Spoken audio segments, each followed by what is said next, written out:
From WPTV News Channel 5, it's Slay Your Day with TA. Today's the big day. It is. We're super excited. It's the best season of the year, we think. Absolutely. Now, it's starting a little later than normal, right? It is. It gave us an opportunity to really figure out how to allow girls to safely participate in the Girl Scout cookie sale. Absolutely. And so I have the list of all your cookies right here. Are there any big changes, any big surprises this year? Nope, all of your favorites are back. Well, I already ate my favorites, the mints, of course, the thin mints and the tag-alongs. So now we just have, how do you say this one, by the way? Trefoil. Trefoils. We have the s'mores. We have, ooh, these are good. Do-si-dos. Do-si-dos, yes. Those are a favorite at our house. And s'mores. Not everybody has s'mores, right? No, not everybody does, but they have been a good seller for us, and they're really good in the microwave for just a couple of seconds. Oh, good tip. Like 3 seconds? Yeah. Oh, well, that's awesome. And then these are the Toffeetastics, which I always eat last because I like them. And they're gluten-free, so. Oh, that's good to know. And then these are the lemons, right? And those were new last year and were a huge hit. Yeah, so I know despite what I just say, I don't like chocolate, but I do like those 2 chocolate things you have. Normally, I'm a lemon guy, so it worked out for me. So I interviewed this little girl. Her name's Charlie, and it's her first year doing cookie sales, and she has 300 in pre-orders already. That's crazy. That's awesome. Right? That is really awesome. So girls had the opportunity this year to set up their digital cookie site. Mm-hmm. And so it's really a great opportunity for girls to reach out to people and do contactless cookie purchasing. They can pick their favorite varieties by box, by case. I mean, if you want yourself a case of lemons, and then you can pay for it online with your credit card, and then you can pick girl delivery, and she can drop it off to you on your porch or pop your trunk, and you can have it shipped, or you can donate them.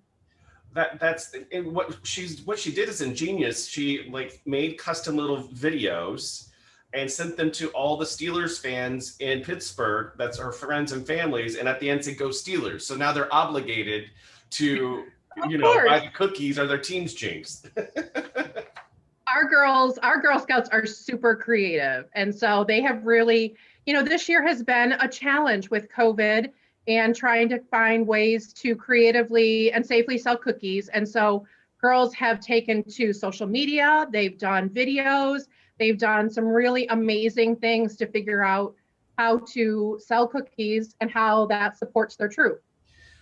You're right. And then her grandfather is buying a box of cookies for every A she gets on her assignment, and those are going to Cookies for the Military. Can you talk a little bit about that?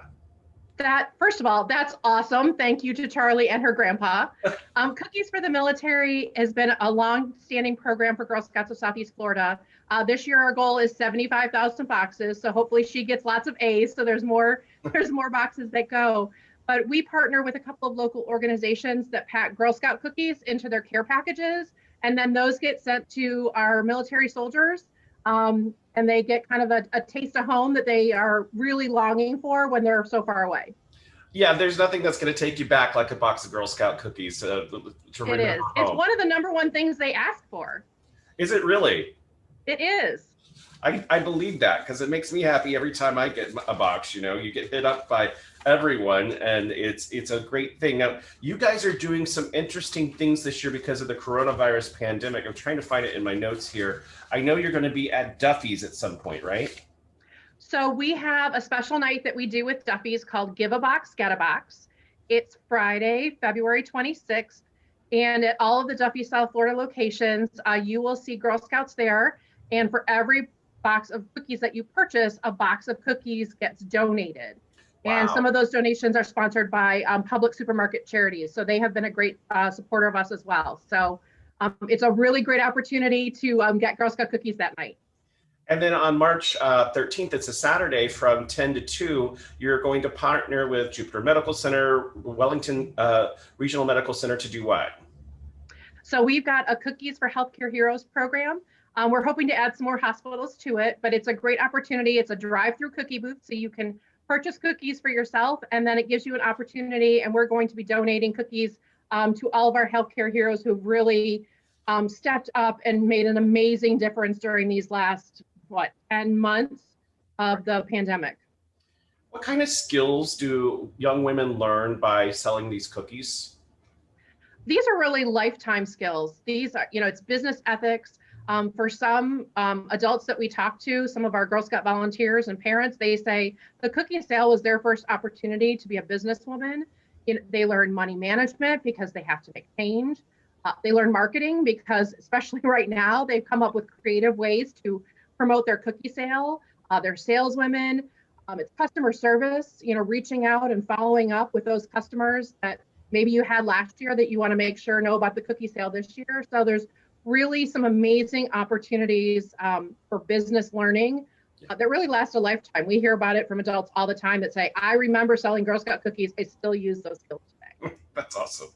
And then I have your breakdown here of how each box breaks down as far as where the money goes. Can you explain that? Because people, especially millennials, are a finicky group of people. And I'm not saying that in a bad way. I'm saying they want to know where every cent is going. It's kind of a new trend with millennials. What does the breakdown look like?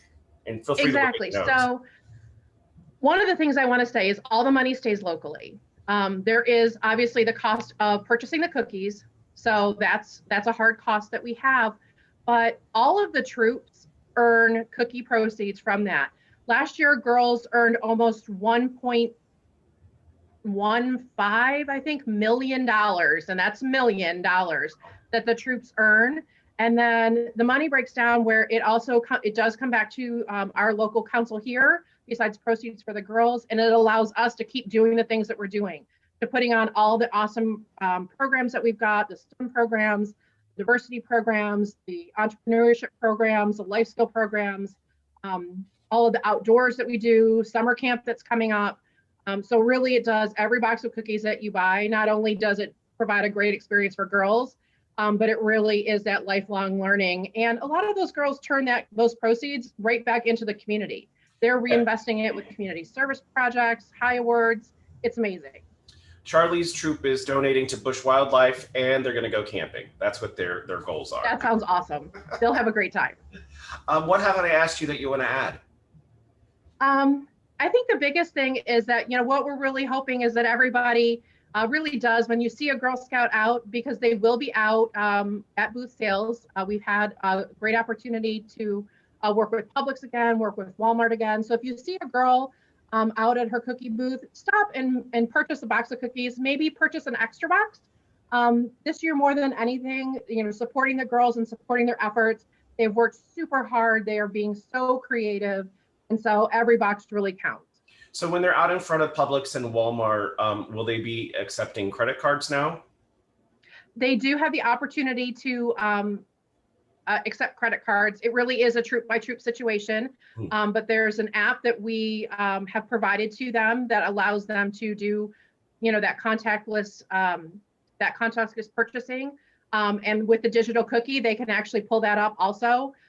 What we've done is provided them with the opportunity to create a QR code that goes directly to their digital cookie site. So they can have that QR code posted. The customers can scan it on their phone. They can put in their order. They can pay by credit card, and then they can just have the boxes handed over to them right there. So there's a couple of ways that make it safe and easy for them to do.